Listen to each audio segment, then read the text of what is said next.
Kevin Garcia, a humble construction worker, prepares a gift for his daughter's wedding. But when his wife drops a bombshell, he's been replaced by another man at the ceremony. Kevin's world crumbles. Betrayed by his wife and children, he embarks on a journey to uncover their secrets. Can he restore justice without losing himself? Kevin Garcia, a 48-year-old construction worker from Miami, stood in his cramped kitchen, tying a silver ribbon around a small velvet box. Inside was a pearl necklace for his daughter Elena's wedding, a gift he'd scraped together from months of overtime. His calloused hands, rough from years of hauling rebar and pouring concrete, fumbled with the bow. Tomorrow, he'd walk Elena down the aisle, his chest swelling with pride for the life he'd built, paying for her college, keeping the family afloat through sheer grit. Big day tomorrow, Kevin said, glancing at his wife, Luz, who sat at the counter, cradling a coffee mug. Her manicured nails tapped the ceramic, a sharp rhythm that cut through the quiet. She didn't look up. Wedding was last Saturday, Luz said, her voice flat as asphalt. Kevin froze, the ribbon slipping from his fingers. What did you just say? Luz slid her phone across the counter. The screen glowed with photos. Elena in a white gown, a garden ceremony bathed in sunlight, familiar faces smiling. And there, where Kevin should have been, stood Ricardo Vela, a slick real estate tycoon in a tailored charcoal suit, arm linked with Elena's. Kevin's stomach churned like he'd swallowed gravel. She wanted someone more influential, Luz said, sipping her coffee. Ricardo's got connections. Power. You know how it is. Influential. Kevin's voice cracked, the word bitter on his tongue. He'd spent years breaking his back to give Elena everything. Her degree, this wedding. And now replaced? By some rich guy he barely knew? The front door swung open, and their 19-year-old son, Mateo, strolled in, tossing an apple between his hands. Ricardo's awesome, he said, flashing a platinum watch that gleamed under the kitchen light. Took us to his yacht last month. Guy's basically family now. Us. Kevin's eyes narrowed. Yeah, me, Mom, Elena, Mateo said, biting into the apple. He's mentoring me. Says I've got ambition, like he did when he was young. Even hooked me up with this. He waved the watch, a $20,000 Patek Philippe, like it was a toy. Kevin gripped the velvet box, his knuckles whitening. Mentoring you? For what? Harvard connections. Investments. A real future. Luz's voice was smooth, like she'd rehearsed it. The kind of opportunities you can't provide. My work built this house, Kevin snapped. Paid for Elena's degree. Every cent came from me. Exactly, Mateo cut in, tossing the apple core into the sink. You're always working. Ricardo's got time to actually show up. He paid half the wedding costs, too. Said Elena deserved better. Better. Kevin's pulse pounded in his ears. The necklace, a symbol of his sacrifice, felt heavy in his hand. How long you been planning to cut me out? Luz set her mug down, her eyes cold. You cut yourself out, Kevin. When was the last time you took me somewhere nicer than a diner? Or gave the kids a shot at something bigger than your paycheck? Kevin's mind raced. The betrayal wasn't just Elena's wedding. It was a calculated move. Luz, Mateo, even Elena, had traded him for Ricardo's flash and promises. He set the box on the counter, his voice low. You think you can erase me? You're gonna learn what happens when you try. That night, alone in his study, Kevin opened his laptop. The joint account showed a final wedding payment, $2,000, pending. He canceled it. Then he pulled up a spreadsheet, labeling it reckoning. Columns: name, offense, cost, status.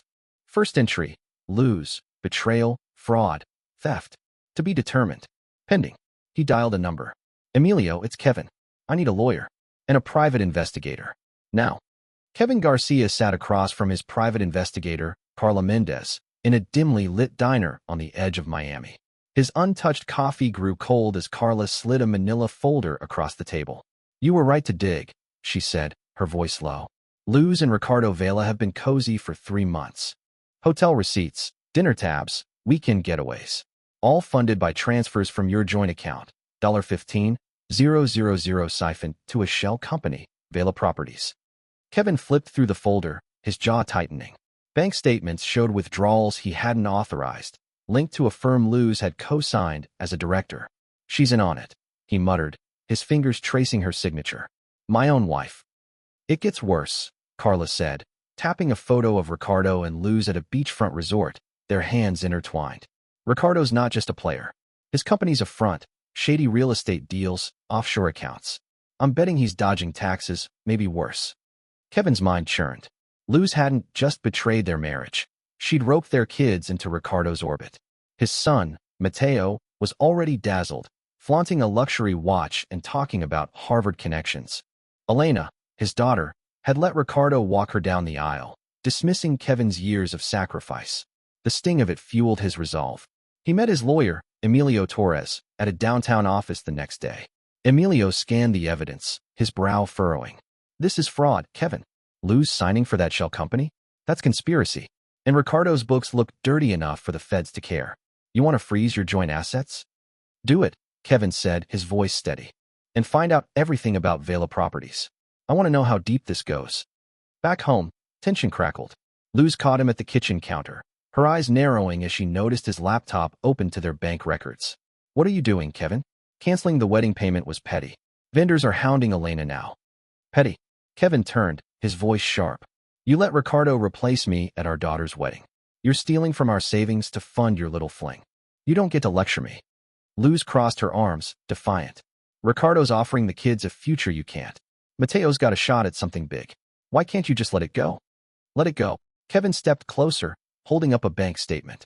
"You drained $15,000 for your boyfriend's scam. You think I'm the one who's got to explain?" Mateo burst in, his face flushed. "You're embarrassing us, Dad. Ricardo's a legend, owns half of Miami. He's got plans for me. Unlike you, stuck swinging a hammer." Kevin's chest tightened, but he held his ground. "That legend's a crook, Mateo, and you're too busy chasing his cash to see it." The next morning, Kevin got a call from Carla. "Big find," she said. "Ricardo's shell company is linked to 6 properties, all funneling cash overseas. Luz's name is on 3 of them. And get this, Mateo's been meeting with Ricardo's team, talking internships. They're grooming him." Kevin's blood ran cold. His son wasn't just dazzled, he was entangled. He checked his phone. Text from Elena, furious. "Dad, why'd you cancel the payment? Vendors are threatening to sue. Fix this." He ignored her, his focus narrowing. At Emilio's office, he laid out his plan. "File a civil suit against Luz for misusing our funds. And tip off the feds about Vela Properties. I want Ricardo to feel the heat." Emilio nodded, scribbling notes. "This could get messy, Kevin. Freezing assets will hit Luz hard. And if the feds bite, Ricardo's empire could crumble." "Good," Kevin said, his voice like steel. "They thought they could erase me. Let's see how they like being exposed." That night, Kevin sat alone, staring at the velvet box with Elena's necklace. It was a relic of a life he thought he had, a family that valued his grind. Now, he was fighting to reclaim his dignity. He opened his laptop, updating his reckoning spreadsheet. New entry: Ricardo Vela, fraud, manipulation, theft. In progress. The game was on, and Kevin wasn't playing to lose. Kevin Garcia's boots echoed on the polished marble of the Meridian Tower's 42nd floor, home to Vela Properties. He'd come straight from a construction site, his denim jacket still dusted with concrete, to face Ricardo Vela. The receptionist's smile faltered at his rough appearance, but Kevin didn't care. "Tell Ricardo I'm here," he said, voice firm. "Family business." Minutes later, a heavy oak door swung open. Ricardo emerged, tall and silver-haired, his suit screaming wealth. Behind him, Mateo lingered, eyes wide like he'd won a golden ticket. "Kevin, I presume," Ricardo said, extending a manicured hand. "I've heard plenty about you." Kevin ignored the gesture, his gaze locked on the man who'd hijacked his family. "We need to talk. Alone." Ricardo's smile twitched, but he waved Mateo off. "Wait in the conference room, kid. We'll talk internships later." Mateo hesitated, then obeyed, leaving them alone. The door clicked shut. Kevin didn't sit. "You took my place at Elena's wedding. You're pulling my son into your world. And you're using my wife to bankroll your schemes." Ricardo leaned back in his chair, unfazed. "I didn't take anything, Kevin. Your family chose me. Elena needed someone with clout. Mateo's got potential I can nurture. And Luz? She was lonely. I filled a gap you left wide open." "A gap?" Kevin's voice was low, dangerous. "You filled it with stolen money. I know about Vela Properties, your shell game, the offshore accounts, Luz's signatures on your dirty deals." Ricardo's eyes narrowed, but his smirk held. "You're out of your depth, construction guy. My world's bigger than your paycheck. Your family sees that. Why fight it?" "I'm not fighting," Kevin said, stepping closer. "I'm warning you. Every secret's got a shelf life. Yours is expiring soon." He left Ricardo's office, heart pounding but steps steady. Back at his truck, he called Carla, his private investigator. Anything new? Plenty, Carla said. Vela's shell company, Vela Properties, is a house of cards. 6 properties, $2 million funneled through fake transactions. Luz signed as co-founder, tying her to the fraud. And the IRS is sniffing around Ricardo for unpaid taxes, 6 figures, at least. He's in deep. Kevin's next stop was Emilio Torres' law office. He slid Carla's latest report across the desk. File the civil suit against Luz for stealing from our account, he said. And send this to the FBI's white-collar crime division. Let's bury Ricardo. Emilio scanned the documents, whistling. This is dynamite, Kevin. But going after Luz and Ricardo like this? It's war. You sure? They declared war when they cut me out, Kevin replied. I'm just returning fire. That evening, Kevin orchestrated his next move. Luz was at Giro's, an upscale Miami restaurant, celebrating with Elena and her high society friends. Kevin slipped the maitre d', a tip, and a sleek gift box wrapped in silver ribbon. For the lady at the window table, he said. Inside was a USB drive packed with evidence. Audio of Luz and Ricardo's scheming, bank records of their fraud, photos of their hotel rendezvous, and a typed note. You replaced me at the wedding. Now I'm replacing your lies with truth. The FBI says thanks. K. From the bar, Kevin watched Luz open the box, her face shifting from delight to dread as she scanned the contents. She grabbed Elena's arm, whispering frantically. The table's laughter died, replaced by panicked glances. Kevin paid for his soda and walked out, the night air cool against his skin. For the first time in weeks, he felt in control. Back home, his phone buzzed with texts from Elena. Dad, what's going on? Why's Mom freaking out? Fix this. He didn't reply. Instead, he updated his reckoning spreadsheet. Ricardo Vela, fraud, conspiracy, tax evasion. Under investigation. Luz Garcia, betrayal, theft, complicity. Exposed. The gears were turning, and Kevin was ready to see how far they'd grind. Dawn broke over Miami as FBI agents swarmed the Meridian Tower, boxing up files from Vela Properties. News vans lined the street, cameras capturing Ricardo Vela in handcuffs, his polished facade replaced by a scowl. Kevin watched the coverage from his construction site office, sipping cold coffee. The headline ticker screamed, "Real estate mogul arrested for fraud, money laundering." His phone stayed silent. No calls from Luz or Elena, no texts from Mateo. The silence was louder than any argument. Carla, his investigator, called with an update. Feds hit pay dirt, she said. Ricardo's shell company was funneling millions through fake property deals. Luz's signatures tied her to 3 transactions. She's cooperating to avoid prison, but it's bad. 5 years probation, full restitution. She'll lose everything. Kevin nodded, unsurprised. And Ricardo? Facing 20 years, Carla said. Tax evasion, wire fraud, conspiracy. His empire's toast. At noon, Emilio Torres, Kevin's lawyer, laid out the fallout. Your civil suit against Luz is airtight. She misused $15,000 of your joint funds.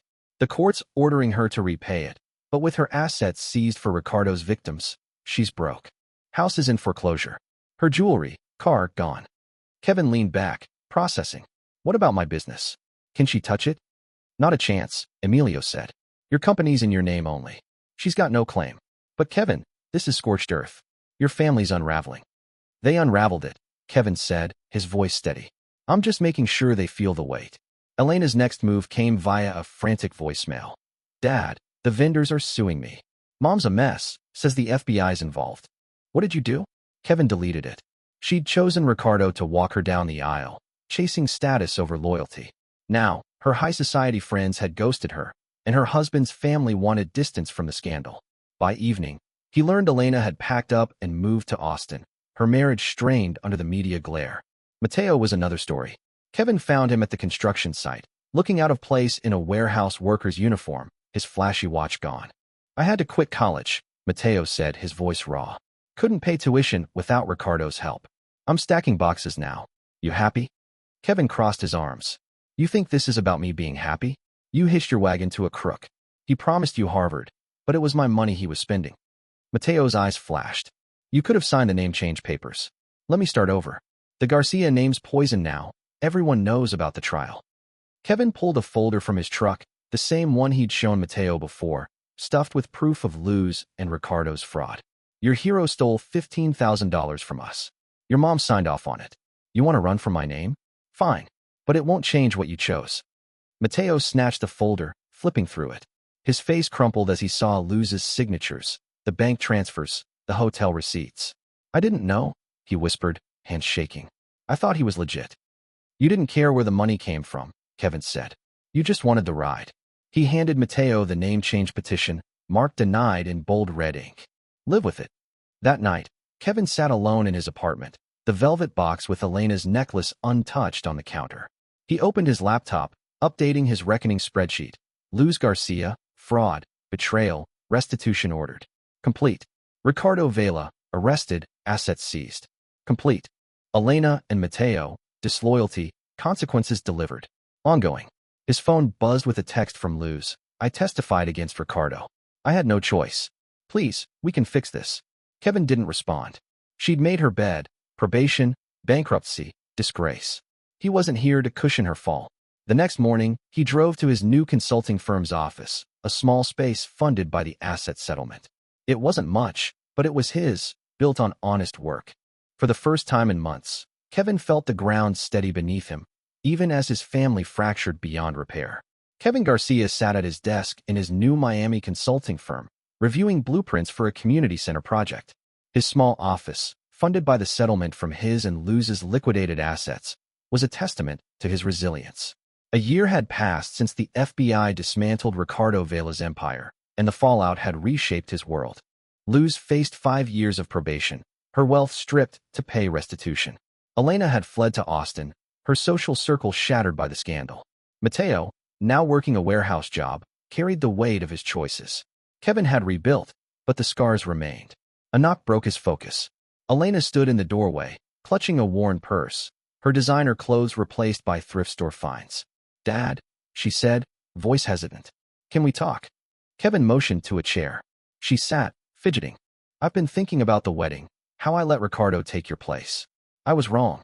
I believed Mom when she said you didn't fit the image we needed. I'm sorry. He studied her, his face unyielding. You didn't just pick Ricardo.